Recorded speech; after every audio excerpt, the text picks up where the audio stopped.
Welcome to today's edition of Layoff and Employment News by Employment Boost. The date is Wednesday, November 16th, 2022. Seattle-based marketplace OfferUp has announced that it's going to be cutting 19% of its workforce.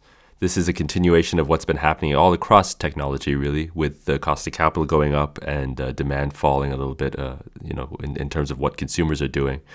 So they're going to be cutting 19% of their workforce. Paramount Global, an entertainment company, has announced that it's going to be cutting its ad sales unit. That'll affect 100 workers.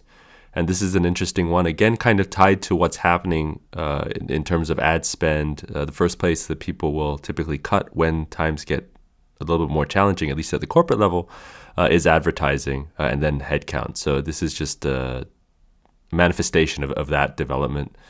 JLL, the large real estate developer, is started a round of layoffs as a big cost-cutting initiative. Another one to keep in mind is CBRE. That's another large real estate developer. They've actually announced that they're going to be undergoing $500 million in cost-cutting initiatives. And so the real estate market is heavily tied to interest rates and their performance. So there's definitely a lot of cuts happening in that space. NordicTrack, the fitness equipment company, has announced that they're going to be cutting 300 jobs.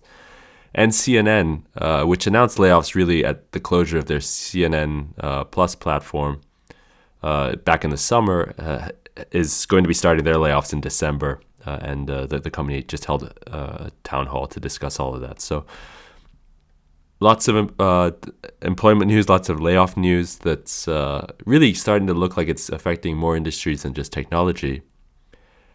So it's an interesting space to pay attention to going forward. And if you're an individual who's been affected by a layoff, or if you're a company that is conducting a reduction in force, feel free to hit the link in the description above now for some information on our Employment Boost outplacement services support, where we can help individuals find jobs faster and also help companies with the liability side of conducting these kinds of reductions in force. There's a lot to think about as an organization: negative reviews, the future hiring of your organization. So lots to learn. Feel free to reach out to us if you need any help on that front. And until tomorrow.